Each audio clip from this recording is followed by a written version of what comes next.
So the Xbox leak from last year's FTC case has reemerged online because we now have pictures of this brand new Xbox console that's apparently planned for a 2024 release, maybe even very soon according to some of the leaked details.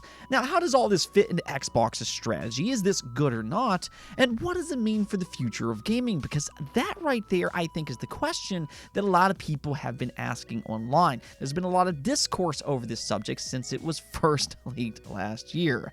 Now, whether or not that discourse is justified or not is something that we will discuss today. So we will get into all of that, as well as some more industry shakeups and, yes, another acquisition. Yet another major acquisition and sell-off was announced today.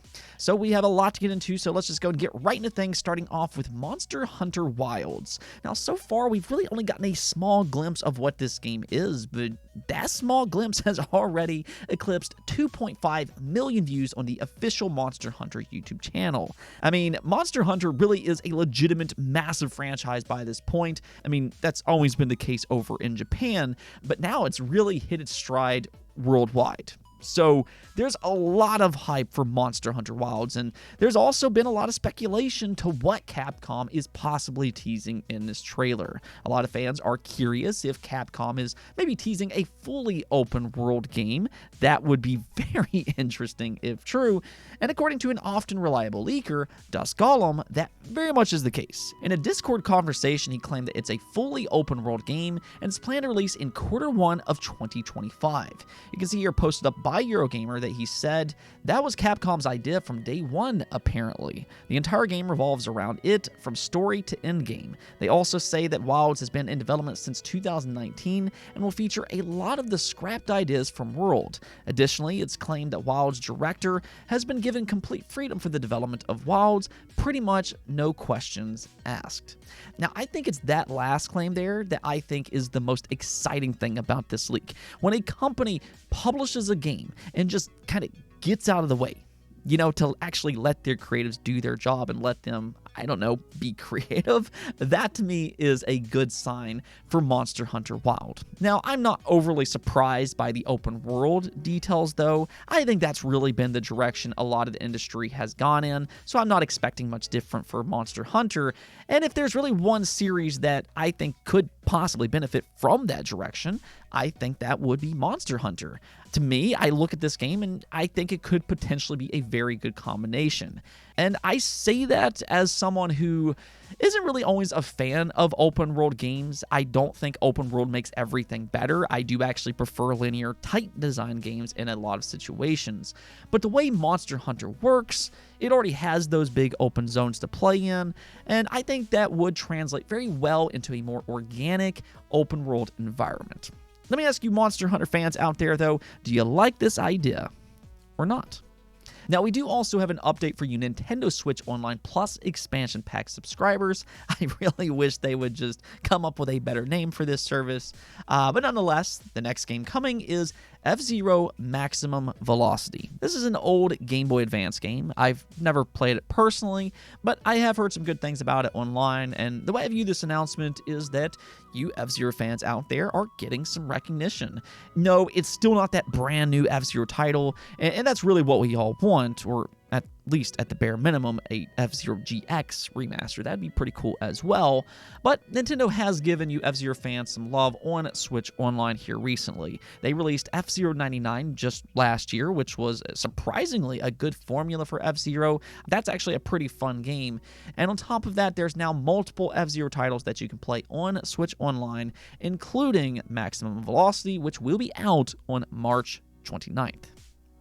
Okay, so let's go and talk about this Xbox leak. We first heard about this quote-unquote adorably all-digital Xbox Series X console last year during the FTC trial. It had this odd cylinder design to it. There wasn't really any kind of major upgrade or anything like that, but it was planned to be the same price as the current Xbox Series X at $500. And I think that right there is where a lot of the backlash came from. Like, this was not a very enticing sell at the same price, and on top of that, it kind of makes it seem like, you know, maybe they were planning to phase out the current Xbox Series X, which would ultimately mean they were planning to phase out physical media. The belief at the time was that this is Xbox's way to move into that all-digital future. Now, after a lot of backlash online, Phil Spencer eventually responded, and more or less he said that so many things have changed since that file was created. Well, today, we can now test him on that claim because according to a new leak by Xputer, we now have some more key details about what this console will be, including pictures. Yes, pictures of this new all-digital Xbox Series X has found its way online. Now, I'm not going to share those pictures on my channel just due to copyright-related reasons. I like to play things safe, but I will, however, drop a link below in the description, and honestly, it's really not all that hard to describe what this thing looks like. Just go ahead and close your eyes and imagine a white Xbox Series X without a disc drive slot, and that's basically what this console is. It's definitely not adorably cylinder as those early leaks indicated. It's really not a creative new design at all. It's just a white Xbox Series X.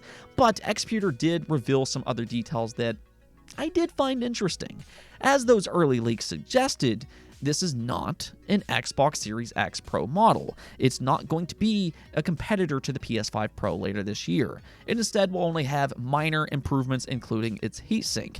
But the biggest and most important thing about this console is the change of its price tag. Now, Xputer didn't reveal its exact price tag, but according to their article, this is what they said. To get you up to speed on my previous post, the white Xbox Series X has a few of its components upgraded, such as the heatsink. But elsewhere, there are no major enhancements to talk about. Its price, as per my knowledge, is expected to be introduced in a lesser bracket as compared to the currently available Xbox Series X, which retails for $500 in the US. So what this tells me is that this is going to be an additional option rather than just a flat-out replacement as some people originally speculated. And when you think about it that way, this is basically the same strategy that Sony has used up until last year with the PlayStation 5. They'll have two different SKUs, one with a disc drive, and then the other will be a cheaper digital-only option, maybe at around $450 or maybe even less. We'll kind of see about the price when they officially announce it. But I think this is a fair strategy for, kind of how the market works now. Now, for me personally, I prefer physical media. That's not going to change anytime soon. But the fact is, not everybody feels the same way that I do. And I completely understand that. So I think especially on Xbox, they do have Xbox Game Pass where all of their games launches day one digitally. So I do imagine their fan base already leans heavily into digital games. And this is really just kind of that next step with Xbox offering their fan base more options at a cheaper price. I mean, if you already don't play physical media, or hey, if you just want to buy Xbox as a Game Pass machine, well, this is a good option to have. So I think in that sense, Phil Spencer's claim that it is different from that original picture that leaked last year, that does come off as true. It's not that $500 price tag, and it doesn't seem like it's going to phase out the current Xbox Series X as we currently know it. It's just going to be an additional, cheaper option. Now, as more people gravitate towards digital this generation, that does bring us to the question of what's going to happen going forward. See, I think it's kind of hard to talk about this topic without speculation on that digital-only future. Whether it be the digital-only PlayStation 5 or the digital-only Xbox Series X, things like this does make it feel like we're edging closer to that digital-only future. And just for my own personal prediction here, I do feel like Xbox is closer to that reality than the other two are. I think PlayStation still has enough physical split to make it worth it for them. I think the PS6 will continue to have a physical option. And then when it comes to Nintendo, they do very well when it comes to their physical media. So I really don't worry about them whatsoever. I do feel like Xbox is probably a little bit more primed and ready for that digital-only future. I don't think it's going to happen this generation, but next generation, I certainly do feel like that is a question for at least them. It is something that I will ask you all about, though. What do you think will happen next generation? And do you think the Xbox Series X will be the last Xbox console with a disc drive option? Now, moving on, the ongoing trend all year long for gaming has been industry shakeups.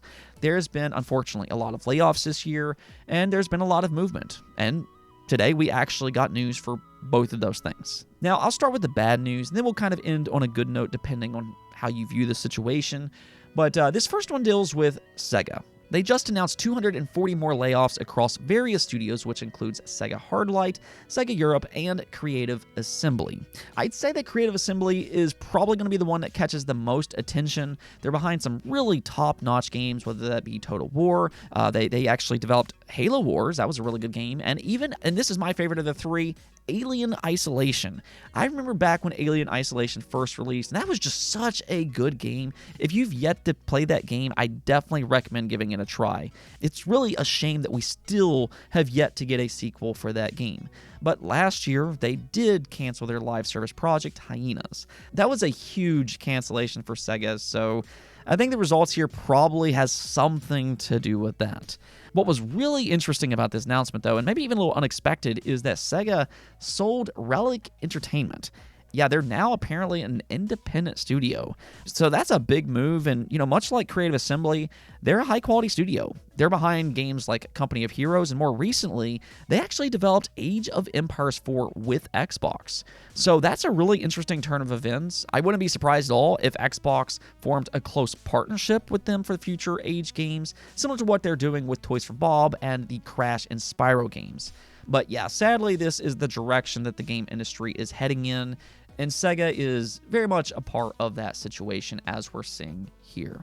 Now, the Embracer Group, though, this is the other one, and I'd say that they're probably in a much more volatile situation. We've already covered this extensively, but basically, after a massive deal fell apart with them, the Embracer Group has been scrambling ever since. So they've already had a lot of layoffs and studio closures, and thankfully this time, we don't have to talk about either one of those. And that's because this time, instead, they sold off one of their most well-known studios, being Gearbox. Yes, the studio behind the Borderlands franchise. And lo and behold, the buyer already has a great relationship with Gearbox and Borderlands. Take-Two just acquired them for $460 million, which honestly, kind of comes off as a bargain here. If you think about it, it was just 3 years ago when Embracer acquired them for $1.3 billion. So Take-Two only paid a fraction of what Embracer originally paid. And I feel like this is probably a much better price for Gearbox.